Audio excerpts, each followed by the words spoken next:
Kelly Reuter, business advisor and supply chain expert. And welcome back to my podcast, The Morning Mood. Hello, my moodies.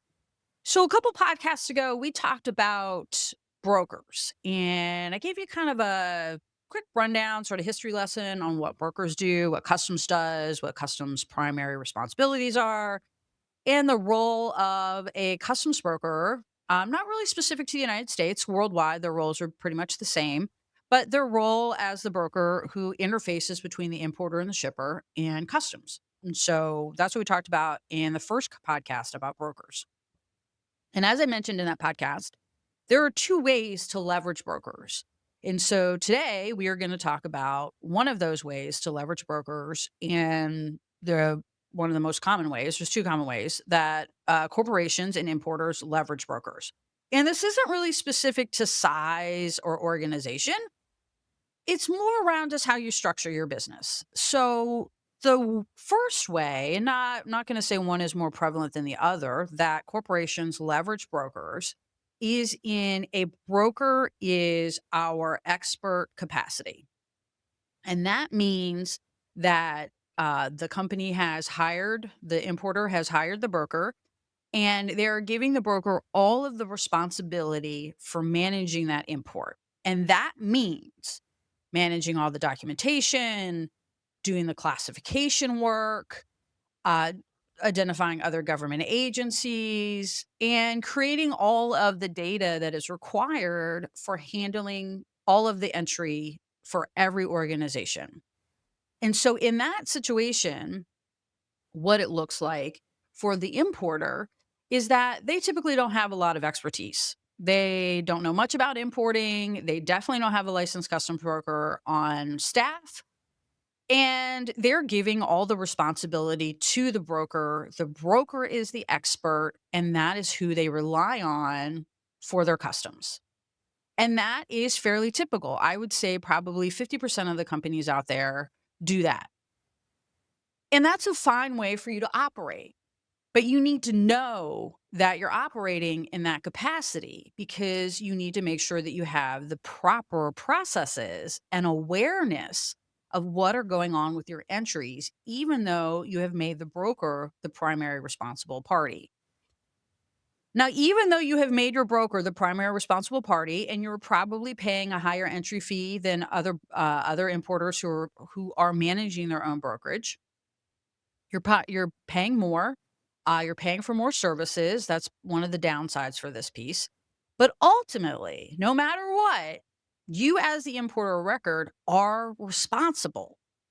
So even though you're paying your broker $175 an entry, and they're doing all your classification for you, and they're doing all your duty payments for you, and they're doing everything for you, and all you do is pay their invoice at the end of the month, you're still liable as the importer of record.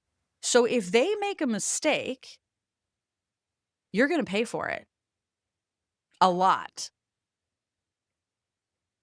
Customs is going to come to you, and they're going to say, where's the information? How did you determine this? How did you come up with this classification? How did you come up with this value? Why did you submit it this way? Et cetera, et cetera. They are going to ask you. Now, of course, you're just going to call your broker and be like, hey, man, we paid you to do this, and I need you to handle it. And in the most cases, your broker is going to do that for you.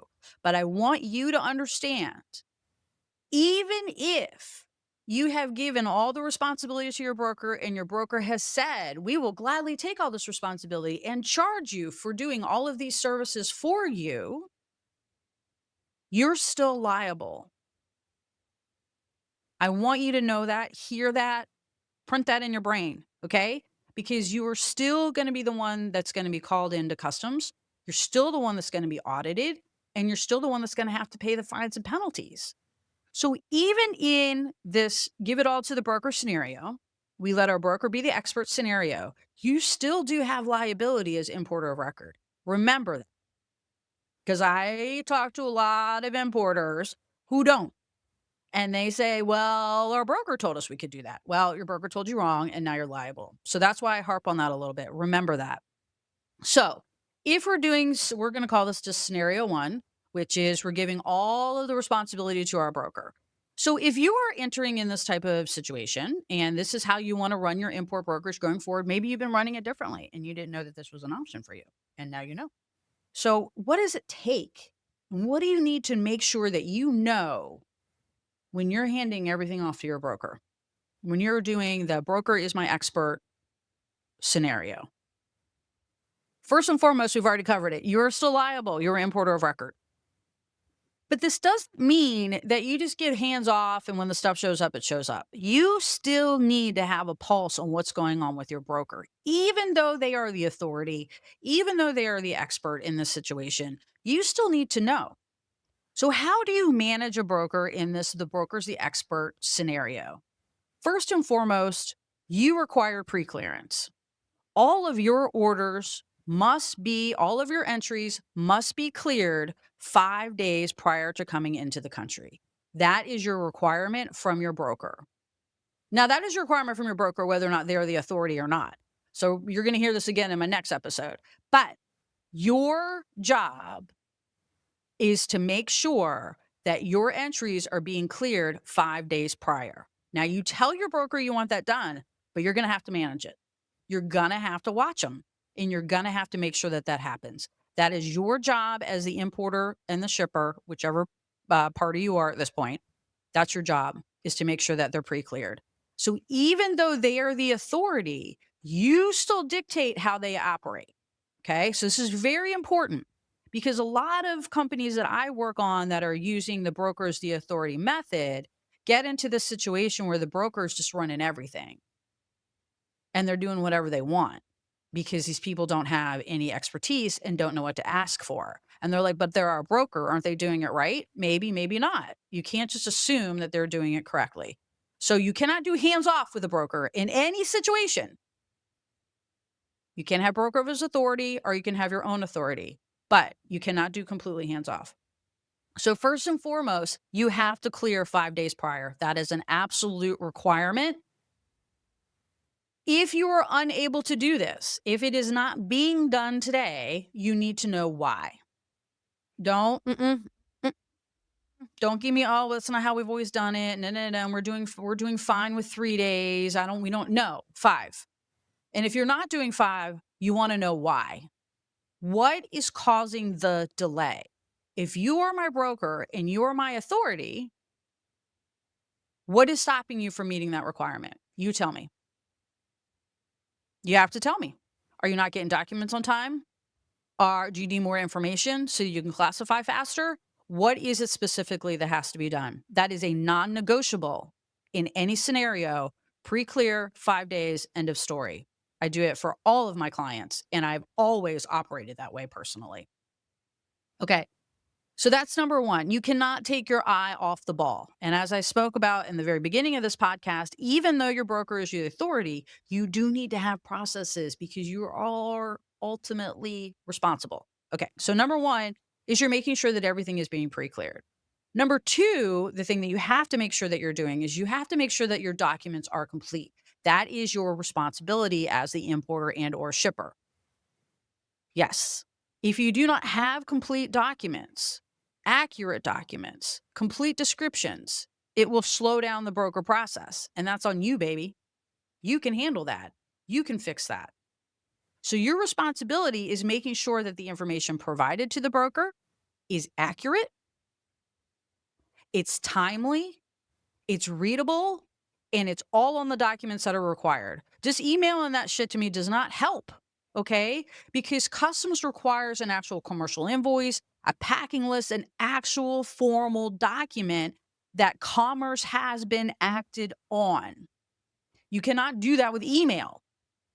Don't email me the value. I have to have a commercial invoice that has all of that information. That is what your broker needs to be successful. So that is number two. In the broker is my authority situation, I'm making sure that everything is pre-cleared by 5 days. And I am making sure that my broker has all of the information, all of the documents that they need in order to expedite the customs clearance. If you are not giving your broker the documents in advance, then they can't pre-clear it. You feel me? That's on you, baby. 5 days, make it happen. The third thing that you have to make sure is that your broker has all of the details about the actual product.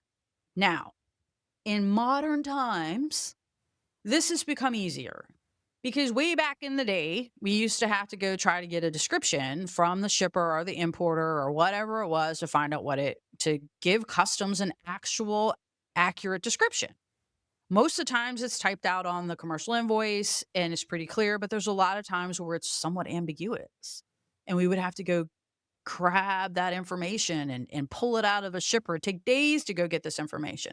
But nowadays, what we have is this freaky little thing called the internet. And you can very easily just provide a link to a description of your product. And that works, believe it or not. But you still have to provide all the details that customs needs. And sometimes that can be a link to a product. What I recommend you do is download that information and put it on a document and send it to customs. Don't make customs go get it. That's my advice to everybody. Because if you make customs go get it, they may go get something else. You feel me? Yeah, don't let them flip over rocks. You don't know what they're gonna find, right? So, with the internet, that has made it easier to provide descriptions and get descriptions of product and get pretty complete descriptions of product because people need them to make sure that they're buying what they wanna buy. And customs is looking at any of you who don't work with customs, or maybe some of you who have been using your broker as your authority, and maybe you don't know about this, but customs wants to know all about what you're bringing in. How much wood is in it? How much metal is in it? How much is it furniture? Is it for children? Is it for adults? Is it wood furniture? Is it plastic furniture? Metal furniture? What kind of shoes are these? Are they leather shoes? Do they have rubber bottoms? Do they have leather bottoms? Are they big? Are they small? Do they go up to your ankle? Do they go below your ankle? Do they have laces? Are they for children? Are they for men? Are they women? Do they have a high heel? What kind of leather are they made out of? Is it exotic? Yeah, that's all the stuff that goes into customs. And that's all the stuff customs wants to know about your products. They want to know everything. Does it have a battery? Where's the battery? How many batteries does it use? What kind of batteries does it use? Did you import lithium ion batteries? Did you declare them properly? Yeah, that's everything that customs wants to know. So with the internet, that has made that a whole lot easier to provide all of that information by providing a product detail page because almost all of that information is on a product detail page. So your job, even though your broker is the authority and they're the ones doing everything for you and you're not really thinking about customs and they're just letting you know when something has to happen. Number one, you got to make sure you're pre-clearing 5 days out. Number two, you got to make sure that the documents that are provided to your broker are accurate and timely. That is your job. I don't care if they're the authority. You got to do it. Make sure it's happening. And the third thing you got to do is make sure that your broker knows what the product is and as much detail about that product as possible because customs is going to ask. So even though you have elected the broker as the authority, I don't have a licensed broker on staff. I probably have some sort of customs manager on my team who've overseeing this. They may or may not have other responsibilities in supply chain, but you're still liable. Remember that. So these things that I'm telling you, pre-clearance, good documents, good product description, are things that help keep you safe, even though you are not the authority. These things will ensure that you have shared the correct information with the broker and you did your best. That is what counts the most. Now, if that broker takes that information and transmits it incorrectly, that's a different story. That's a broker problem. But you are making sure that they have everything as pristine as possible so that they can perform their job. That is your responsibility as the importer and or shipper. Would I be, and I keep saying and or shipper because DDP is hot right now and first sale. Let me tell you. So there's a lot of and ors going on out there. So that is your responsibility. You do not get to walk away from your brokerage, even though you are not the authority. And this is what I see is I see companies that say, oh, we don't do our brokerage. So-and-so handles that. We have a broker. We have a broker handles that. Okay, yeah, but you're still liable. And then the next conversation that comes right after that is how's your pre-clearance? Yeah, we pre-clear. By how much? We pre-clear it. That's all that matters. No, not acceptable. That's not all that matters. 5 days pre-clear. No, it is not acceptable for you to tell me that, "Oh, yeah, we just pre-clear when, yeah, a couple of days. It doesn't really matter. It's pre-cleared, right?" No, 5 days. And there's a whole host of reasons why 5 days matters. And the biggest reason is this: if you have 5 days pre-clearance, it means that your entry was transmitted 5 days prior to its arrival, which means if there was an issue, we have 5 days to address it. That is the purpose of the 5 days. You can address it. We have 5 days before that ship lands that I can get documents that are missing. I can address another government agency situation. I can figure out a price that was misrepresented. I can get information. Whatever the fuck needs to happen, I have 5 days to do it. That is the point of the 5 days. And I get fired up about this because I have had multiple conversations with multiple importers that have said, "Why does it matter for 5 days? We just pre-cleared it. That's all that matters." The other thing a little bit downstream that helps with the 5 days pre-clearance is you can get your truckers lined up. And that's pretty important because you gotta get it off the dock. That's the other part of the 5 days, is that if you're pre-clearing for 5 days, you're notifying your trucker 5 days earlier and everything just runs smoother. But the biggest point of the 5 days is that if there's a fuck up, you have 5 days to fix it. That's the biggest point. All right. We've covered the 3. 5 days pre-clearance, good documents, good product descriptions. The 4th and the last one, and this is kind of a bonus. You guys know I always do 3s, but it's very important because it's still liable for it, is your duty payment. So even though you have a broker and they are the authority and they are doing everything for you because you don't have a licensed custom broker and you don't know jack shit about being a broker, that's fine. And the fact that you know that is brilliant, because the other part that we're going to talk about here in a minute is the people who do the brokerage internally but don't know what the fuck they're doing. Okay, so that's the second one. We're going to talk about that. So the fact that you have acknowledged that, hey, brokerage isn't our thing and we need to rely on someone else is great, but you still have liability. The last part is the duty payment. You still have to pay duties and taxes, even though the broker is your authority. So duties and tax payment, depending on what kind of program you're on, depends on when you have to pay your duties and taxes. There are all kinds of periodic monthly payments, delayed payments, all kinds of brokerage payment programs out there. You need to work with your broker to make sure you're on the right one that works for you. The biggest benefit of taking advantage of them is the money sits with you longer, and then you can, of course, collect interest on it longer. So that's the benefit of using some of these programs, but you need to work with your broker to figure out which one is for you, get you set up for it. They will manage the payment, but you have to make sure that the payment happens. You have to review your monthly statements. You have to go through those and make sure what you're paying is correct. It's kind of hard to fuck it up these days, but you never know. There may have been a reentry or a correction, and the duty that's going to get paid may or may not be correct. So you do have some responsibility, typically done by the finance department, to make sure that everything is being paid on time and that it is being paid correctly.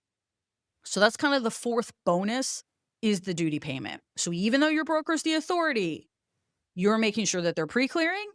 You're responsible for making sure they get clear and concise documents. You're responsible for making sure that they have good product descriptions, and you are making sure that your duty gets paid. So even though you are not the broker, you don't have a broker on staff, and you're paying a broker a lot of money to be your broker, you still have responsibility. And I want you to hear that. Next, we're going to talk about what happens when you bring brokerage inside and you become the broker. So come on back. I'll talk to you soon, Moody's.